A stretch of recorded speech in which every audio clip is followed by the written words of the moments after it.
So hello gas welcome back to my channel GK Baba. So ఈరోజు 6th June shift 2 plus shift 3 రెండు shift 2 plus shift 3 రెండు combine questions discuss చేయబోతున్నాం. Okay, let start. Who was the chief officer for land control in Gupta period? Gupta పీరియడ్లో మనకు chief officer ఎవరు ఉండే land control చేయడానికి, land మేనేజ్మెంట్కి చీఫ్ ఆఫీసర్ ఎవరుండే గుప్తా పీరియడ్లో అంటే గుర్తుపెట్టుకోండి,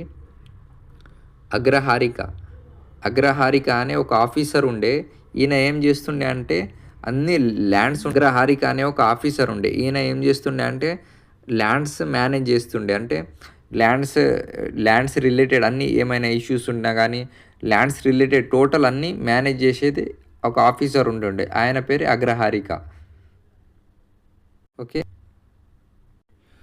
okay, prime minister Narendra Modi is going to visit which gulf country in 43 years? 43 ఇయర్స్లోనే మొట్టమొదటిసారిగా ఏ గల్ఫ్ కంట్రీని ప్రైమ్ మినిస్టర్ నరేంద్ర మోదీ గారు విజిట్ చేయబోతున్నారంటే క్యూవైట్, గుర్తుపెట్టుకోండి. So next functions of RAM అడిగిండు. సో మనం కంప్యూటర్స్లో అన్ని షిఫ్ట్లో కంప్యూటర్ నుంచి 2 to 3 క్వశ్చన్స్ అడుగుతున్నారంట. సో నేను కంప్యూటర్ది టాప్ 30 క్వశ్చన్స్ది అన్నీ ఒక వీడియో చేసిన. సో ఎవరైతే చూడలేరో ఆ వీడియో చూడండి, చాలా మోస్ట్ ఇంపార్టెంట్. మీకు కంప్యూటర్ నుంచి వచ్చిన అన్ని క్వశ్చన్స్ కవర్ అయిపోతుంది. ఓకే, గుర్తుపెట్టుకోండి, ఆ video most important. Okay, function of RAM అడిగిండు. So first full form of RAM ఏంది? Random access memory. రోమ్ కూడా ఉంటుంది, అదే ఓన్లీ రీడ్ ఓన్లీ మెమొరీ. ర్యామ్ది ఫుల్ ఫామ్ ఏంది? Random access only. ర్యామ్ది ఫుల్ ఫామ్ ఏంది? Random access memory. రోమ్ది ఫుల్ ఫామ్ ఏంది? Read only memory. సో మనకు ఈ కంప్యూటర్లో టెంపరరీ స్టోరేజ్ ఉంటుందిగా, టెంపరరీ స్టోరేజ్ గురించి ఇది మెమొరీది ఫంక్షన్ ఏంటంటే టెంపరరీ స్టోరేజ్ కంప్యూటర్లో సంబంధించింది మేనేజ్ చేసేదే random access memory. So temporary storage అని పేరు కనిపిస్తే మీకు ర్యామ్ అనే టిక్ పెట్టేసేయండి. Okay, temporary storage is equal to RAM. RAM full form ఏంది? Random access memory. ROM full form ఏంది? Read only memory.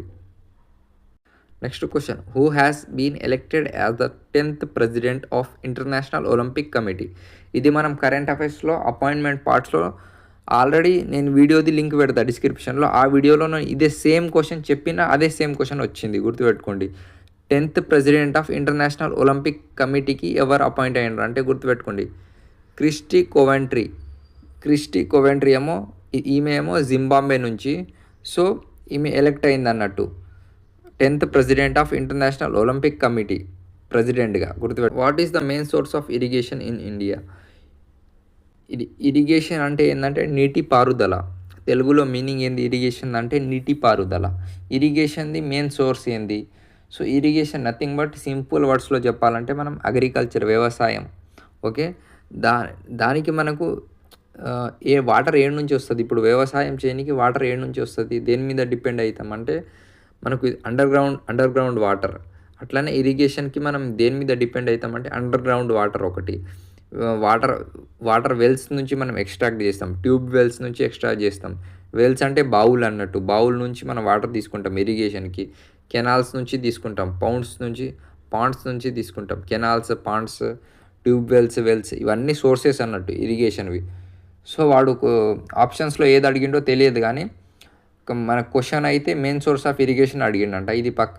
కానీ ఆప్షన్ ఏది ఇచ్చిండో తెలియదు. సో ఈ 4 వెల్స్ కానీ, ట్యూబ్ వెల్స్ కానీ, కెనాల్స్ కానీ, పాండ్స్ కానీ, సో ఈ 4లో ఏదో ఒకటి పెట్టినా కరెక్ట్ అవుతుంది. సో ఆప్షన్ని బట్టి అది క్వశ్చన్ అయితే ఇదే వచ్చింది. Main source of irrigation in India is what? Question, what is SI unit of energy?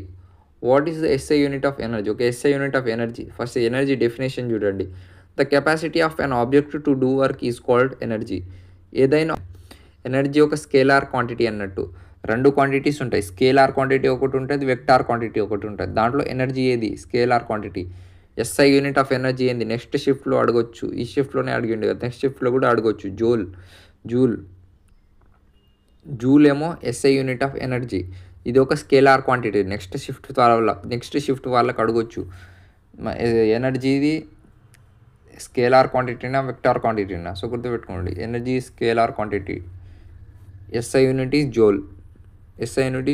Next question, who has recently become the first player to reach 900 career goals? Okay, ఫుట్బాల్లో 900 goals చేసిన first player ఎవరు అంటే గుర్తుపెట్టండి, Cristiano Ronaldo became the first male player in history to score 900 goals official matches. గుర్తుపెట్టుకోండి, Cristiano Ronaldo ఏమో first ప్లేయర్గా ఎన్నికైండ్రు 900 goals. ఈయన ఫస్ట్ మేల్లోనే, ఈయన మేల్ కేటగిరీలో ఈయననే ఫస్ట్ టైం 900 గోల్స్ చేసిండ్రు అన్ని అఫీషియల్ మ్యాచెస్లో. ఓకే, గుర్తుపెట్టుకోండి. ఇది ఆల్రెడీ ఈ క్వశ్చన్ మనం డిస్కస్ చేసినాం స్టాటిక్ జీకే పార్ట్లో కూడా మనం ఈ క్వశ్చన్ ఏమో మనం కరెంట్ అఫైర్స్ పార్ట్లో కూడా డిస్కస్ చేసినాం. 900 గోల్స్ చేసిన ఫస్ట్ ఫుట్బాల్ ప్లేయర్ ఎవరు అపాయింట్ అయ్యారని. సో క్రిస్టియానో రొనాల్డో అని. ఇది ఆల్రెడీ మనం చేసినాం, అది డైరెక్ట్ క్వశ్చన్ వచ్చింది. Next question, in which state is the Konyak tribe found? Konyak tribe ఏ స్టేట్లో ఉంటుంది అంటే గుర్తుపెట్టుకోండి, నాగాల్యాండ్ స్టేట్లో కొనాక్ ట్రైబ్ మనకు లభిస్తుంది, అంటే ఆడ ఎక్కువగా చూడడానికి కనిపిస్తుంది. Next question, who wrote the book lover అనే బుక్ ఎవరు రాసిండంటే గుర్తుపెట్టుకోండి, Emily Henry wrote the book lover అనే పుస్తకాన్ని ఎవరు రాసిండంటే Emily Henry. Next question, the right to reside and settle in any part of India guaranteed under which article? అంటే మనం ఇండియాలో ఏడైనా నివసించవచ్చు, ఏ స్టేట్లో అయినా, ఏ డిస్టిక్లో అయినా, ఏడైనా మనం నివసించవచ్చు, మనం లైవ్లీవుడ్ కొనసాగించవచ్చు అని ఈ ఆర్టికల్ చెప్తుంది. అంటే గుర్తుపెట్టుకోండి, ఆర్టికల్ 19 దాంట్లో ఆర్టికల్ 19(1) సబ్ క్లాస్ ఈ ఏం చెప్తుంది అంటే, this provides all citizens the freedom to reside and settle in any territory of India. So ఏదైనా డిస్టిక్ అవ్వనివ్వండి, ఏదైనా యూనియన్ టెరిటరీ అవ్వనివ్వండి, దేంట్లో అయినా మనం ఇండియాలో నివసించగలం, మన లైవ్లీవుడ్ కొనసాగించగలం. అది చెప్పేది ఆర్టికల్ 19(1) సబ్ క్లాస్ ఈ. Next question, under which article does the supreme court issue writs అంటే ఏంలే ఆర్డర్స్ అన్నట్టు. సుప్రీంకోర్టు ఆర్టికల్ 32 ప్రకారం మనకు వ్రిట్స్ ఇష్యూ చేస్తుంది. అంటే ఫండమెంటల్ రైట్స్ ఏమైనా ఉల్లంఘన జరిగిందా ఫండమెంటల్ రైట్స్ గురించి కోర్టు ఫుల్ సపోర్ట్ చేస్తుంది సిటిజన్కి. ఓకే, సుప్రీంకోర్టు ఏమో వ్రిట్స్ ఇష్యూ చేస్తుంది, గుర్తుపెట్టుకోండి. ఇంకా హైకోర్టు కూడా సేమ్ మనకు 226 ఆర్టికల్ ప్రకారం వ్రిట్స్ ఇష్యూ చేస్తుంది. సో గుర్తుపెట్టుకోండి, సుప్రీంకోర్టు వ్రిట్స్ ఏ ఆర్టికల్ ప్రకారం ఇష్యూ చేస్తుందా అంటే 32 ఆర్టికల్ ప్రకారం. హైకోర్టు ఏ ఆర్టికల్ ప్రకారం మనకు వ్రిట్స్ ఇష్యూ చేస్తుంది అంటే గుర్తుపెట్టుకోండి 226 ఆర్టికల్ ప్రకారం. చాలా మోస్ట్ ఇంపార్టెంట్. దీంట్లో మనకు సుప్రీంకోర్టుది ఆర్టికల్ అడిగిండు కదా, ఆర్టికల్ 32. నెక్స్ట్ మీకు హైకోర్టు ఆర్టికల్ అడగొచ్చు. High court according to which article high court issues writs అని. So article 226. సో చాలా important, article 32 and article 226 most important. Okay, next question, who is the author of the book the leadership legacy of Narendra Modi? The leadership legacy of Narendra Modi book author ఎవరు? So ఇది మీరు comment బాక్స్లో తెలియజేయండి. Okay, comment బాక్స్లో తెలియజేయండి. ఈ question కూడా వచ్చింది మీకు. సో ఈ క్వశ్చన్ది ఆన్సర్ మీరు కామెంట్ బాక్స్లో తెలియజేయండి. The leadership legacy of Narendra Modi book author ఎవరు? Okay, thank you. Like, share and subscribe. Keep watching GK Baba.